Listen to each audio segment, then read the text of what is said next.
ኢሳር ሌሎችን መምረጥ ከኛ በላይ ማስቀደም። ነብዩ መጣውና ጠየቅኳቸው፣ የአላህ መልእክተኛ አንድ ቃል ንገረኝ እንዳደራ ይዘው አልኳቸው። ጾምን ያዝ ፈኢነሁ ላ ሚስለ ለህ፣ እሱም ይመስል የለም።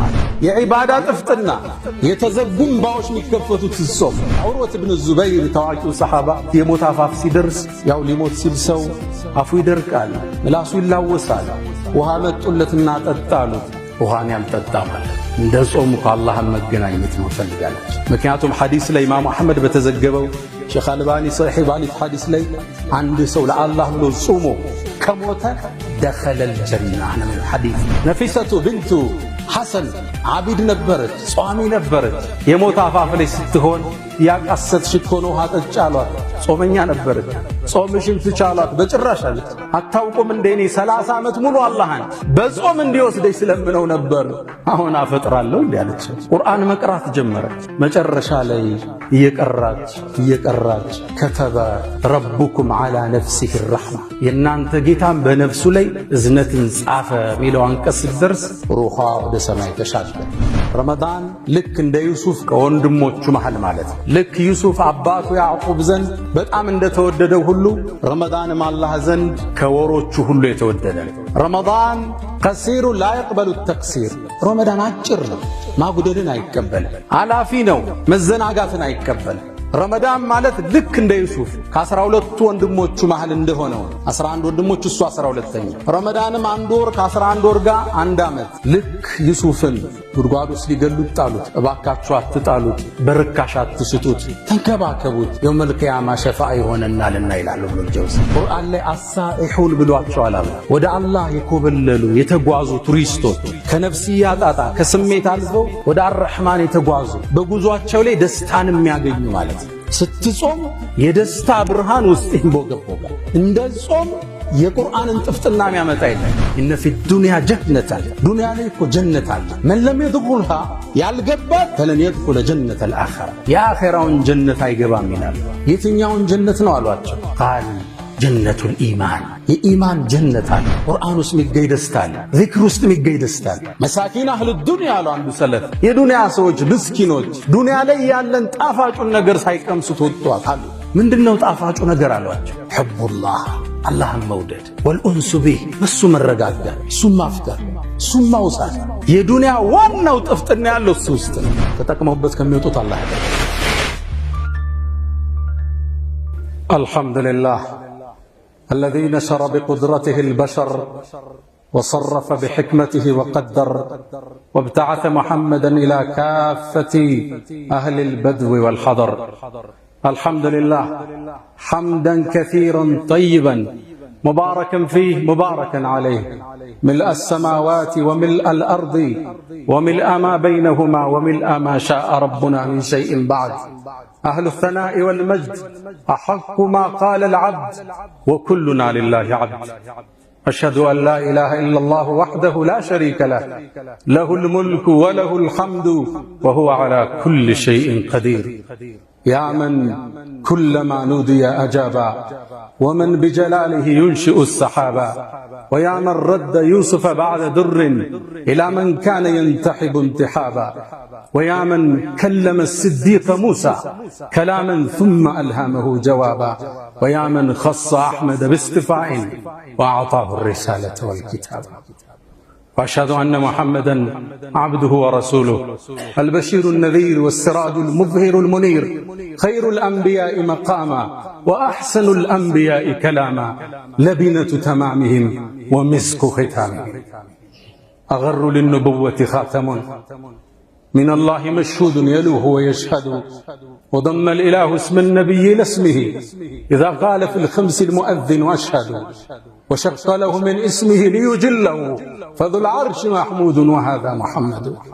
نبينا أتانا بعد يأس وفترة من الرسل والأوثان في الأرض تعبد، فأمسى سراجا مستنيرا وهاديا يلوح كما لاح الصقيل المهند، فأنذرنا نارا وبشر جنة فعلمنا الإسلام فالله نحمده. البشير النذير والسراج المظهر المنير، خير الأنبياء مقاما وأحسن الأنبياء كلاما، الذي بعثه ربه بين يدي الساعة بشيرا ونذيرا وداعيا إليه بإذنه وسراجا منيرا، فختم به الرسالة وعلم به من الجهالة وهادى به من الضلالة، فتح به أعينا عميا وآذانا سما وقلوبا غلفا، وتركنا على المحجة البيضاء ليلها كنهارها لا يزيغ عنها إلا هالك. بأبي أنت وأمي يا خير الورى فصلاة ربي والسلام معطلا. يا أيها الذين آمنوا اتقوا الله حق تقاته ولا تموتن إلا وأنتم مسلمون. يا أيها الذين آمنوا اتقوا الله وقولوا قولا سديدا يصلح لكم أعمالكم ويغفر لكم ذنوبكم، ومن يطع الله ورسوله فقد فاز فوزا عظيما. أيها الصائمون القائمون، ما زلنا في رحاب الصيام، قد أظلنا شهر كريم وموسم عظيم، ونفحات الرحمن تشملنا، ودائما نقول فأهلا ومرحبا بالصيام يا حبيبا زارنا في كل عام، قد لقيناك بحب مفعم، كل حب في سوى المولى حرام، فاغفر اللهم منا ذنبنا ثم زدنا من عطائك الجسام. الصوم نعمة على هذه الأمة الميمونة المباركة. يقول ابن الجوزي رضي الله تعالى عنه عن الصيام: الصوم رمضان بين الشهور كيوسف بين إخوته، فكما كان يوسف أحب الأولاد إلى يعقوب كذلك رمضان أحب الشهور إلى علام الغيوب. رمضان بكلمتين قصير لا يقبل التقصير، وقدومه عبور لا يقبل الفتور، فكلما تكاسلت فتذكر قوله تعالى أياما معدودات.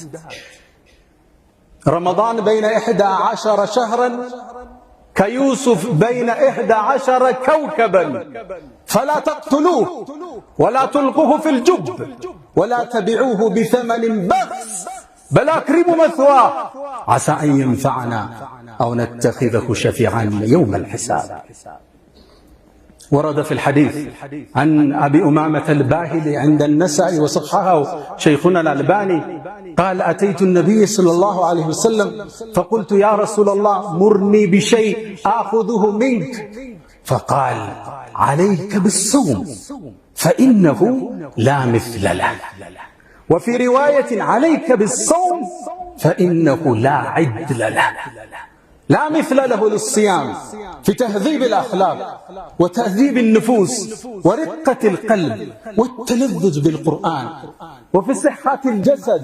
لا مثل له في الأجور، كما ورد في التفسير: إنما يوفى الصابرون أجرهم بغير حساب. الصابرون هم الصائم، أجورهم عند رب العالمين. ولذا ورد في الحديث كما عند البخاري من حديث أبي هريرة وكذلك في مسلم أن النبي صلى الله عليه وسلم قال: قال الله عز وجل: كل عمل ابن آدم له إلا الصوم فإنه لي وأنا أجزي به. يترك شهوته وطعامه وشرابه من أجلي، فالصوم لي وأنا أجزي به. يا من بدنياه انشغل وغره طول العمل، فالموت يأتي بغتة والقبر صندوق العمل. هبوا وقوموا لنتعرض لنفحات الرحمن. اللهم أهله علينا باليمن والإيمان والسلامة والإسلام والتوفيق لما تحب وترضى. ود مؤمنان يتكبر ورس الله سكبتنا الحمد لله رب العالمين. ስለደረቁ ጉሮሮዎች ውሃ ስለተጠሙ ከናፍሮች እንዘክራለን። ስለ ጾም አላህ ዘንድ ትልቅ ዋጋ ስለተሰጠው የደረቁ ጉሮሮዎች፣ የደረቁ ከናፍሮች፣ በጾም ምክንያት ጠረናቸው የተቀየሩ አፎች አላህ ዘንድ ትልቅ ደረጃ አላቸው። ነብዩ አለይሂ ሰላቱ ወሰለም የቁም ለኸለፉ ፈም الصائم የጾመኛ የተቀየረው የአፍ ጠረን አጥየቡ عند الله من ريح المسك አላህ ዘንድ ከሚሸት ከሚያምር ምስክ በላይ ተወዳጅነት አለ። ትልቅ ቦታ አላህ የሚሰጠው እንደ ጾም ከፍታ ሰጥቶ የሚመነዳው የለም። አቡ ሁረይራ ባስተላለፉት ቡኻሪ ላይ በተዘገበው አላሁ ሱብሓነሁ ወተዓላ ጾም የኔ ነው እኔ ነው የምመነዳው፣ ያ ባሪያዬ ስሜቱን ምግቡን መጠጡን ለኔ ብሎ ተወ፣ ጾምማ ለኔ ነው እኔ ነው የምከፍለው ምንዳው ይላል። የጾምን ምንዳ አላህ ብቻ ነው የሚያውቀው። አላህ ትልቅ ቦታ የሰጠውን ፈሰውሙ ሊ ጾም ለኔ ነው አለ። ሶላት ስለ አላህ አይደል? ቁርአኑ ስለ አላህ አይደል? አዎ፣ ግን ኢዳፈቱ ተሽሪፍ አላህ ሊያልቀው የኔ ነው አለ። ልክ ከዓባን በይቱላህ ምድር እኮ የአላህ ነው፣ ቤቶች ሁሉ የአላህ ነው፣ መስጂዶች ሁሉ የአላህ ነው። አነል መሳጅደ ሊላህ መስጂድ ሁሉ የአላህ ነው። ግን ጾም ከዓባን በይቱላህ የኔ ቤት አለ። ኢዳፈቱ ተሽሪፍ የሷሊሕን ግመል ናቀተላህ የአላህ ግመል ተባለች። ሁሉም ተጠቅመውበት ከሚወጡት አላህ ያደርጋል። አላህ በተአምር ስላወጣት የአላህ ግመል ተባለች። ኢዳፈቱ ተሽሪፍ ጾምንም አላህ ከፍታውን ሰቀልና ጾም የኔ ነው እኔ ነው የምከፍለው አለ። ጾም ትልቅ ነገር ነው። እዛ ነው አቡ ኡማመተ አልባሂሊ ነሳኢ ላይ በተዘገበው ነቢዩ መጣውና ጠየቅኳቸው፣ የአላህ መልእክተኛ አንድ ቃል ንገረኝ እንዳደራ ምዘው አልኳቸው። ጾምን ያዝ ፈኢነሁ ላ ምስለ ለህ እሱም ይመስል የለም አለ። ጾም የሌላውን ዒባዳ ቅርፊት ይገፍለት እሱ። ቁርአንን ጾመ ስትቀረው ይለያል፣ ዚክርን ጾመ ስትለው ይለያል። ኢሻ የሚከብደው ሰው ስለ ጾመ እኮ ነው መጥቶ ተራዊ ያልበቃው ብሎ ተሐጁድ የሚጋፋው። የሶላት ጥፍጥና በቀን አንድ ፔጅ ማይቀራ ሰው ሶላት ላይ አንድ ጁዝ እንዴት ይቆማል? ጾም የሚገፈው ግልጥና ጥፍጥና። የታሸጉ ዒባዳዎች በደረቁ ጉሮሮች ይከፈታል። ልብ ብላ አስተውላል። አዛን ከማለቱ 20 ደቂቃ በፊት ሚሰማህ ደስታ ምድር ላይ እሱም ይተካል። ቴምሩ ቀርቦ ቢስሚላህ ብለህ ስትመገበው ለሳኢሚ ፈርሐታ ሁለት ደስታ አለው ተብሎ ደስታው ያኔ ይታተማል። በተለይ ከዓሱር በኋላ ቁርአን ይዘህ ቀን ትንሽ አርፈህ ቁርአንን እስኪያዘው ጥፍጥናው የተለየ ነው። ዚክር እስኪበለው ተይስቶ የተለየ። ጾም አከታትለው ነበርና ዑመር ኢብኑል ኸጣብ ሊጾሙት እና ዒሸቱ ረዲየላሁ ተዓላ እና ዑስማን ኢብኑ ዓፋን ሐታ ሊሞቱ ሲል እንኳን ጾሙን አልተውም ነበር። ዑስማን ኢብኑ ዓፋን ከመሞታቸው አንድ ቀን በፊት ከመገደላቸው ታሪኩ ሰፊ ነው፣ ሌላ ጊዜ እንዘክረዋለን። በህልማቸው ነቢዩንና ሸይኸይን አቡበክርና ዑመርን አዩ። እሳቸው ኸሊፋ ናቸው። ከዛ ምግብ ቀርቧል ሊበሉ ሲሉ አሁን ከኛ ጋር ትበላም ነገ ጾምና አብረህን ታፈጥራለህ አለ። ሰይድና ዑስማን ጾሙ፣ በዛውን ቀን ተገደሉ። ምናልባት ህልማቸው ተተርጉሟል። ሰይድና ዓሊ ረዲየላሁ ተዓላ ዐንሁ ጿሚ ነበሩ። ሐታ ነቢዩ ዓለይሂ ሰላቱ ወሰላም ወስያ ሰጥተዋቸዋል። አንድ ጠሯቸው፣ ያ ዓሊ አተድሪ መን አሽቀ ናስ፣ ከዚህ ትውልድ እድለቢሱ እርጉሙ ማን እንደሆን ታውቃለህ አሉ። ከመጀመሪያው ትውልድ ግመሏን የቆረጣት ነው አላቸው። ኢዝም በዓተ አሽቃሃ፣ ከዚህ ትውልድ አላቅም አላቸው። ከዚህ ትውልድማ አንተን ሚገለህ ነው አለ። አብዱራህማን ኢብኑ ሙልጅም የሚባል ከሃዲ ነበር። ለሱብሕ ሲወጡ የገደላቸው። ደነገጠ ዓሊ። የአላህ መልእክተኛ እገደላለሁ እንዴ አላቸው። አዎ ያ ዓሊ ትገደላለህ። ወአንተ አኽመስ፣ ስትሞት ያኔ ረሃብ ላይ ነህ አንተ። ምናልባት ጾመዋል፣ በጣም በተራቡበት ወቅት ነው የሚሰው። ወአነ ሃዚህ ይሄ ጺምህ ለቱኽደቡ ብድማ፣ ደም ይታጠባል። ደነገጠ ዓሊ። የነቢዩን ቃል እውነት አለ። ለዛ ነው አንዴ ኩፋ የሚባል ኢራቅ ላይ ሂደው ታመው ሳለ ሊሞት ነው አሚረል ሙእሚኒን ሲሉ አልሞትም እኔ ገና መሞተው ጺሜ በደም ተነክሮ ነው አላቸው። አንዴ እጁን እያስታጠቡት ፊቱን ሲታጠብ ጺሙ በውሃ ወረዛ፣ ውሃ ረገዘ። ልብ በሉ ነቢዩ ነግረውኛል የኔ ጺም በደም ሳይነከር አልሞትም ማለት። የነቢዩ ቃል ተፈጸመ። ዓሊ ሰይድና ዓሊይም እንደ ራባቸው እንደ ጾሙ ተሰው። ጾመው አላህን መገናኘት ይናፍቁ ነበር። ከጾም አያቋርጡም ነበር። ደዋሙ ሲያም ባህሪያቸው የሌላውን ዒባዳ ጥፍጥና የሚገልጸው ጾም መሆኑን ያውቃሉ። ሁሌም ጿሚ ናቸው። ሐታ ሊሞቱ ብለው ዑርወት ብን ዙበይር ታዋቂው ሰሃባ የሞት አፋፍ ሲደርስ ያው ሊሞት ሲል ሰው አፉ ይደርቃል፣ ምላሱ ይላወሳል። ውሃ መጡለትና ጠጣ አሉት። ውሃን ያልጠጣ ማለት እንደ ጾም ከአላህን መገናኘት ነው ፈልጋላችሁ። ምክንያቱም ሐዲስ ላይ ኢማሙ አሕመድ በተዘገበው ሼኽ አልባኒ ሰሒህ ባሊት ሐዲስ ላይ አንድ ሰው ለአላህ ብሎ ጾሞ ከሞተ ደኸለል ጀና ነው የሚለው ሐዲስ። ደኸለ ፊዕል ማዲ እንለዋለን፣ ገባ ይገባል አይደል? አላህ ነው የሚያስፈጥረው።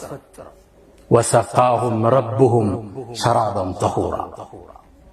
ነፊሰቱ ብንቱ ሐሰን የነቢዩ ዘርነች ታዋቂ ነፊሳ ብንቱል ሐሰን ብን ዘይድ ብን ዓሊ መስመሩ ወደዛ ነው። ዓቢድ ነበረች፣ ጿሚ ነበረች። የሞት አፋፍ ላይ ስትሆን እንዴ ያቃሰትሽ እኮ ነው ውሃ ጠጪ አሏት። ጾመኛ ነበረች።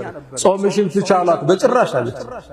አታውቁም እንደ እኔ 30 ዓመት ሙሉ አላህን በጾም እንዲወስደኝ ስለምነው ነበር፣ አሁን አፈጥራለሁ እንዴ አለች። ቁርአን መቅራት ጀመረች። መጨረሻ ላይ እየቀራች ከተበ ረቡኩም ዐላ ነፍሲሂ ረሕማ፣ የእናንተ ጌታም በነፍሱ ላይ እዝነትን ጻፈ ሚለው አንቀጽ ስትደርስ ሩሃ ወደ ሰማይ ተሻገረች። ጾምን መቶ አይፈልጉም ነበር። የጾምን ደረጃ ያውቃል። ጾመው ነው አላህን መገናኘት የሚፈልጉት፣ እሱ እንዲያስፈጥራቸው ነው የሚፈልጉት። ጾም ላሚስለ ለህ አምሳያ የለው። የዒባዳ ጥፍጥና የተዘጉ እምባዎች የሚከፈቱት ስትጾም፣ የዱዓ ጥፍጥና እጅን ሲነሳ የሚመጣ ሆድህ ባዶ ሆኖ አላህ ጋር ስትተሳሰር። ጾም ትርጉሙ ሌላ ነው። ለዛ ነው አቡ ሙሳ አልአሽዓሪ ምን ይላል? አላህ እኮ ይላል ለአላሁ መርፉዕ ሐዲሱ መርፉዕ ነው ይላል። አላህ በነፍሱ ላይ ጻፈ ግዴታ። ምን ብሎ?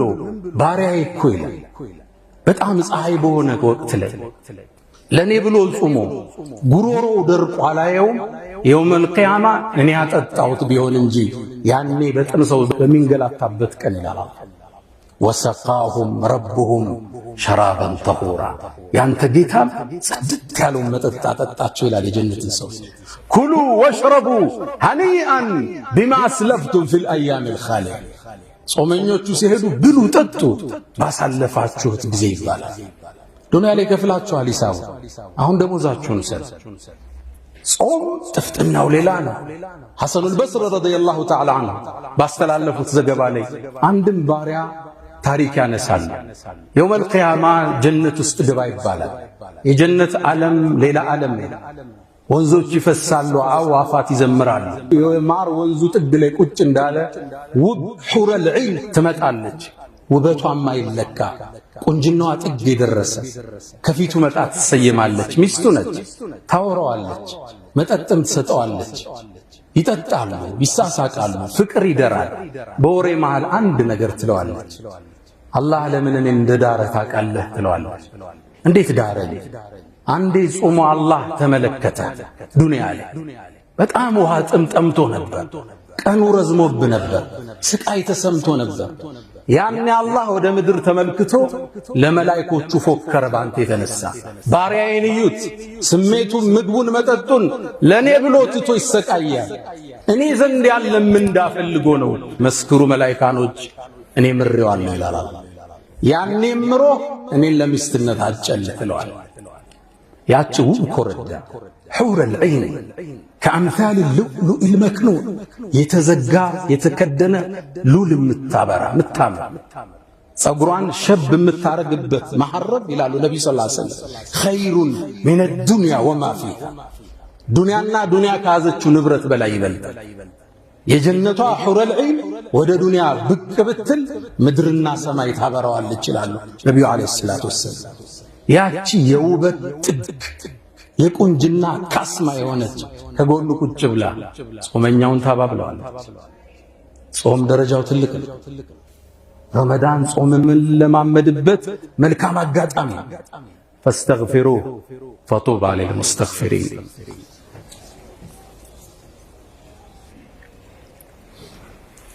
الحمد لله على إحسانه والشكر له على تفضله وامتنانه ولا إله إلا الله تعظيما لشأنه እብኑል ጀውዚ ታዋቂው የእስልምና ምሁር በርካታ መጽሐፍትን የጻፉ ትልቅ ዓሊም ናቸው። ከተብቱ ቢኡስቡዐይ ሃተይኒ 2000 ሙጀለዲን በሁለቱ ጣቶቼ 2000 ቮሊዩም ጽፍ ያለው የሚሉ የዘመናቸው ካስማ ነበሩ። እኒህ ሰው አንድ ነገር ይላሉ። ረመዳን ማለት ልክ እንደ ዩሱፍ ከወንድሞቹ መሃል ማለት ነው። ልክ ዩሱፍ አባቱ ያዕቁብ ዘንድ በጣም እንደተወደደው ሁሉ ረመዳንም አላህ ዘንድ ከወሮቹ ሁሉ የተወደደ ረመዳን ቀሲሩ ላ የቅበሉ ተክሲር ረመዳን አጭር ነው፣ ማጉደልን አይቀበል። አላፊ ነው፣ መዘናጋትን አይቀበል። ረመዳን ማለት ልክ እንደ ዩሱፍ ከ12ቱ ወንድሞቹ መሃል እንደሆነው 11 ወንድሞች እሱ 12ኛ። ረመዳንም አንድ ወር ከ11 ወር ጋር አንድ ዓመት። ልክ ዩሱፍን ጉድጓድ ውስጥ ሊገሉት ጣሉት። እባካችሁ አትጣሉት፣ በርካሽ አትሽጡት፣ ተንከባከቡት፣ የውመል ቂያማ ሸፋዓ ይሆነናልና ይላሉ ኢብኑል ጀውዚ። ይዘነው እንድንወጣ የምፈልገው መልእክት ቁርአን ላይ አሳኢሑን ብሏቸዋል። አላህ ወደ አላህ የኮበለሉ የተጓዙ ቱሪስቶች ከነፍስያ ጣጣ ከስሜት አልፈው ወደ አርሕማን የተጓዙ በጉዟቸው ላይ ደስታን የሚያገኙ ማለት ነው። ስትጾም የደስታ ብርሃን ውስጥ ይንቦገቦጋል። እንደ ጾም የቁርአንን ጥፍጥና የሚያመጣ የለም። እብኑ ተይሚያ ረዲየላሁ ዐንሁ ምን ይላሉ? ኢነ ፊ ዱንያ ጀነተን፣ ዱንያ ላይ እኮ ጀነት አለች።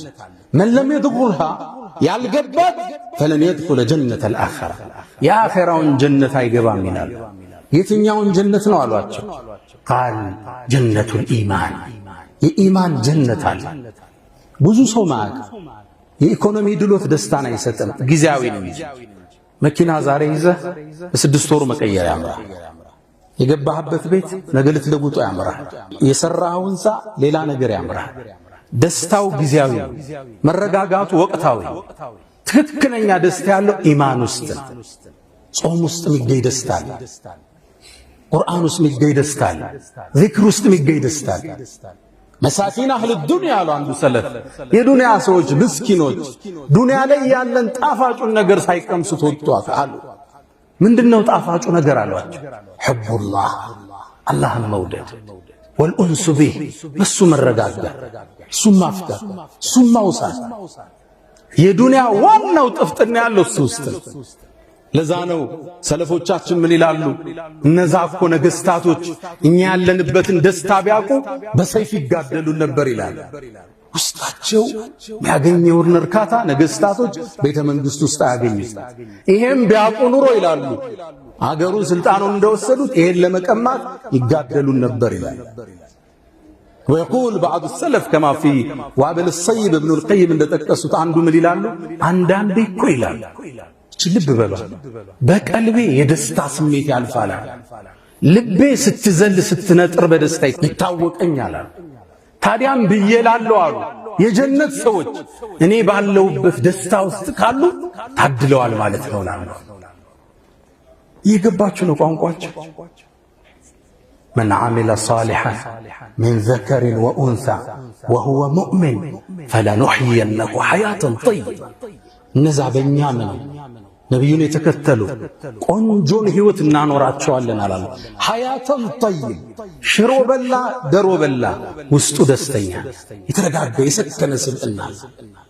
ጾም ይህን ደስታ የሚገልጥ የጥፍጥናውን በረካ የሚያመጣው የቁርአኑን ጥፍጥና የሰውላቱን ጥፍጥና የሚያመጣው ገላጩ ገፋፊው ጾም ነው። ተጠቅመውበት ከሚወጡት አላህ ያደርጋል።